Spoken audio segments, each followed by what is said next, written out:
Morning students, welcome to online class. तो last class में हमने अपने इंग्लिश का एक पोएम कंप्लीट करी थी, क्राई। यूनिट 4 की पोएम थी वो। और आज यूनिट 4 का लेसन हम स्टार्ट करने वाले हैं, माई एल्डर ब्रदर। ठीक है, तो वीडियो को पूरा देखिएगा, ध्यान से देखिएगा जो भी इसमें बताया जा रहा है आपको। ठीक है, चलिए स्टार्ट करते हैं अपना आज का lesson.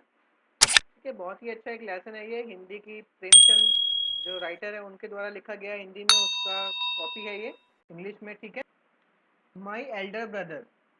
This is a story by Premchand titled Bade Bhai Sahab. A story shows that the experience is as important as hard work.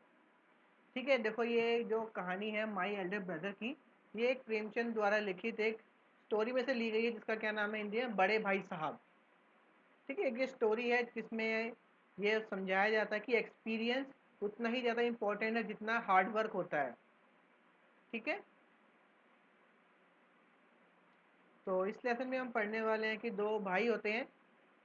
ठीक है, इसमें बड़े भाई को भैया लिखा गया है और छोटा भाई को मुन्ना नाम है उसका। ठीक है, एक छोटा भाई है 9 साल का है, बड़ा 14 ईयर्स ओल्ड है। दोनों के बीच में 5 साल का डिफरेंस है, लेकिन दोनों में 3 क्लास का डिफरेंस है। ठीक है, दोनों बच्चे हॉस्टल में पढ़ते हैं। जो बड़े भैया हैं बहुत ही ज़्यादा पढ़ाकू हैं, वो हर समय पढ़ते रहते हैं। ठीक है, हर समय पढ़ते रहते हैं, वो हार्ड स्टडी में बिलीव करते हैं।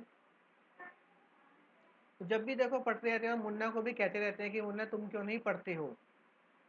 ठीक है, उसको भी समझाते रहते हैं कि तुम पढ़ने की क्या इंपॉर्टेंस है, तुम पढ़ो, तुम सारा टाइम क्यों खेलते रहते हो, तुम कभी किताब खोल के क्यों नहीं देखते हो, जब देखो तुम पतंग उड़ाते रहते हो और कुछ काम भी नहीं करते हो, पतंग उड़ाते हो, खेलते रहते हो, ड्राइंग करते रहते हो।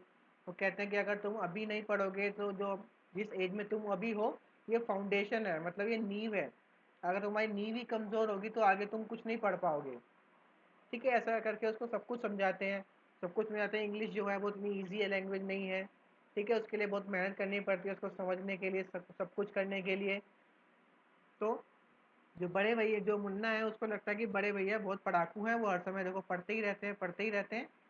ठीक है, और वो बड़े भैया कहते हैं कि मुन्ना अगर तुम नहीं पढ़ोगे तुम इस क्लास में रह जाओगे। ठीक है, और मैं आगे बढ़ जाऊंगा। ठीक है, और बड़े भैया को क्या कहते हैं, बड़े भैया हर क्लास में 2 साल रहते हैं। ठीक है, वो भी मतलब पढ़ाई वहाँ पे इतनी टफ है कि बड़े भैया जितना पढ़ते हैं उसको 2 साल लगते हैं एक क्लास को पूरा करने में। ठीक है, समझ रहे हैं आप बात को। तो फिर ऐसे ही करते करते एग्ज़ाम का रिजल्ट आता है, तो पता लगता है कि जो भैया है वो फेल हो जाते हैं और जो मुन्ना है वो पास हो जाता है। ठीक है, तो अब भैया मुन्ना के बीच में 2 साल का अंतर रह जाता है क्लास का। ठीक है, तो भैया उसको फिर से समझाते हैं कि तुम अच्छे से पढ़ो। तुम एक बार अगर तुम अच्छे नंबर लिया है तो इसका मतलब ये नहीं कि तुम्हारे हर बार नंबर आएंगे। ठीक है, इस बार तुम्हारे लकी लकी थे तुम, इसलिए तुम्हारे अच्छे नंबर आ गए। मैं फेल हो गया, मैंने मेहनत करी लेकिन फिर भी मैं नहीं कर पाया। ठीक है, तुम लकी थे, तुम पास हो गए। तो ऐसा नहीं है, ऐसा मत समझो। अगर तुम नहीं पढ़ोगे तो तुम भी फेल हो जाओगे एक दिन, और तुम हमेशा के हमें यही उसी क्लास में रह जाओगे। मैं शायद आगे बढ़ जाऊँ 2 साल में, लेकिन तुम अगर खेलते रहोगे, ऐसा काम नहीं करोगे, तो तुम उसी क्लास में ही हमेशा के लिए रह जाओगे। तो अगले 1 साल और बीत जाता है, दोबारा रिजल्ट आ जाता है, तो भैया दोबारा से ही फेल हो जाते हैं। ठीक है, और जो मुन्ना है वो अगली क्लास में बढ़ जाता है। ठीक है, तो बड़े भैया को लगता है कि अब तो ये जो भाई ये बढ़ता ही जा रहा है आगे, ये सब कुछ कर लेता है। ठीक है, तो बड़े भैया इसको समझाते हैं फिर से कि तुम्हें पढ़ना चाहिए, जो मैथ्स है वो इतनी टफ होती है, ज्योमेट्री इतनी टफ होती है। अगर कोई चीज़ को तुम ए बी सी की जगह ए सी बी लिख दो तो तुम्हारा पूरा आंसर ही गलत हो जाता है। तो बड़े भैया उसको समझाते रहते हैं कि पढ़ाई कितनी मुश्किल है, तुमको बिल्कुल ध्यान दे के पढ़ना चाहिए। लेकिन दूसरी तरफ मुन्ना होता है जो कि कभी कुछ ध्यान से नहीं सुनता, वो हमेशा अपनी मस्ती में रहता है। ठीक है, लेकिन फिर भी वो क्लास को पास करता है। तो इसी समझाते हुए एक दिन क्या करते हैं, जो बड़े भैया हैं उसको एक टाइम टेबल बना के देते हैं। ठीक है, कि इतने बजे उठना है, इतने बजे खाना है, इतने बजे पढ़ना है, इतने बजे ये पढ़ना है, इतने बजे सब्जेक्ट पढ़ना है। ठीक है, तो उसमें वो मुन्ना कहता है कि इसमें खेलने का टाइम कहाँ है। तो बड़े भैया कहते हैं कि खेलने की ज़रूरत क्या है।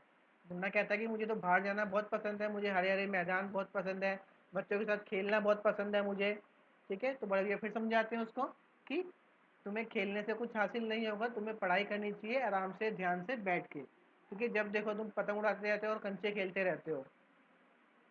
ठीक है, तो आगे बढ़ते हुए तो बड़े भैया उसको समझाते हुए एक एग्जांपल देते हैं कि मान लीजिए अगर मैं बीमार हो जाता हूँ तो तुम क्या करोगे। ठीक है, तो मुन्ना कहता है कि मैं तो पापा को फ़ोन कर दूंगा। तो फिर बड़े भाई समझाते हैं कि अगर तुम उनको फ़ोन कर दोगे तो वो परेशान हो जाएंगे, इसलिए थोड़ा थोड़ा यहाँ पे आ जाएंगे वो। अगर मैं तुम्हारी जगह होता तो मैं, अगर वो हमारी जगह तुम्हारी जगह होते तो पहले डॉक्टर को बुलाते, सब कुछ देखभाल कराते, फिर किसी को इन्फॉर्म करते। लेकिन क्योंकि तुमने समझदारी से काम नहीं लिया है, तुम सीधे पापा को फ़ोन कर दिया, वो परेशान हो गए। तो अभी तुम इतने मैच्योर नहीं हुए हो, इसलिए तुम्हें जो है बिल्कुल ध्यान से काम करना चाहिए, सब कुछ ध्यान से ध्यान। अब देखो एक दिन क्या होता है, एक दिन जो मुन्ना होता है पतंग उड़ा रहा होता है, अचानक से जो बड़े भाई हैं उसका उसके सामने आ जाते हैं, उसको पकड़ लेते हैं पतंग उड़ाते हुए। ठीक है, तो वो कहते हैं कि मुन्ना तुम ये मत सोचो कि तुम मेरे से एक क्लास ही छोटे हो, मैं फेल हो गया बार बार, तो इसका मतलब ये नहीं हुआ कि मैं तुम्हें डांटूंगा नहीं, मैं तुम्हें कुछ कहूँगा नहीं। ठीक है, ऐसा बिल्कुल भी मत समझना। वो एग्जाम्पल देते हुए कहते हैं कि अगर आप माँ और पापा को देखें तो हमारी जो मदर है वो बिल्कुल भी पढ़ी नहीं है, और हमारे जो पापा हैं वो 5th क्लास ही पढ़े हैं, लेकिन फिर भी वो हमसे बड़े हैं, हमेशा ही रहेंगे। उनको पूरा हक है हमको डांटने का। ठीक है, वो क्या समझाते हैं और क्या कहते हैं भैया कि तुमको मुझे बहुत चीज़ें पता होगी, लेकिन अभी भी बहुत सारी वर्ल्ड में ऐसी चीज़ें हैं जो कि हमको नहीं पता। वो चीज़ें हमें सिर्फ एक्सपीरियंस से ही आएगी, और हमसे ज़्यादा नॉलेज हमारे माता पिता को है, चाहे वो हमसे कम पढ़े लिखे हैं। ठीक है, वो हमसे ज़्यादा नॉलेज रखते हैं और उनको हमसे ज़्यादा चीज़ों के बारे में पता है। ठीक है, भैया समझाते हुए कहते हैं कि जो हमारे माता पिता हैं वो बहुत ही ज़्यादा एक्सपीरियंस है। हम पढ़ लिख के कितना भी कर ले, मेहनत कर ले, लेकिन उनका जो एक्सपीरियंस है वो भी एक वैल्यू रखता है, और हमारी पढ़ाई भी एक वैल्यू रखता है। ठीक है, उनको हमसे ज़्यादा नॉलेज हमेशा ही रहेगी। ठीक है, तो फिर मुन्ना रोने लग जाता है, उसकी आंखों में आंसू आ जाते हैं, और कहते हैं भैया को सॉरी बोलता है कि मैं आपसे आपकी बातों का ध्यान रखूंगा पूरा। ठीक है, और भैया कहते हैं कि मुझे भी पतंग उड़ाना पसंद है, मुझे भी खेलना पसंद है, लेकिन क्योंकि मैं तुम्हारा बड़ा भाई हूँ, तुम मेरी रिस्पॉन्सिबिलिटी हो। मैं, मेरा काम है तुम पर ध्यान रखना, तुम पे नज़र रखना कि तुम कुछ गलत ना करो। ठीक है, तो मुन्ना बिल्कुल आंसू से भर जाता है, बिल्कुल रोने लग जाता है, और भैया को गले लगा लेता है। ठीक है, तो ये था इस लेसन की समरी है इस लेसन की। तो आपको इस लेसन को रीड करना है, अच्छे से इसको रीड करिए, समझिए कि क्या क्या बताया गया है इसमें, डिटेल में पढ़िए इसको। ठीक है, किस तरह दोनों भाई अपने आपस में बात करते हैं। जो वर्ड का मीनिंग आपको समझ में ना आए उसके लिए आप गूगल की, इंटरनेट की हेल्प ले सकते हैं, सर्च कर सकते हैं वर्ड मीनिंग। ठीक है, तो इसको अच्छे से रीड कीजिएगा। जो जो पोएम थी पहले वाली क्राइंग, और ये वाली दोनों की जो कॉपी का जो काम है हम एक साथ करेंगे। ठीक है, पहले इसको बुक में कंप्लीट कर लेंगे, फिर दोनों लेसन का, पोएम का और इसका काम एक साथ करेंगे हम कॉपी में। ठीक है, तो चलिए अब हम नेक्स्ट क्लास में मिलेंगे। तब तक आप सब अपना ध्यान रखिए। जो भी आपको काम दिया गया है उसको करिए, रीड करिए अच्छे से। जो वर्ड का मीनिंग समझ में ना आए आप गूगल पे सर्च कर सकते हैं उसको, आपको उसका मीनिंग मिल जाएगा। नेक्स्ट क्लास में मिलेंगे। Thank you.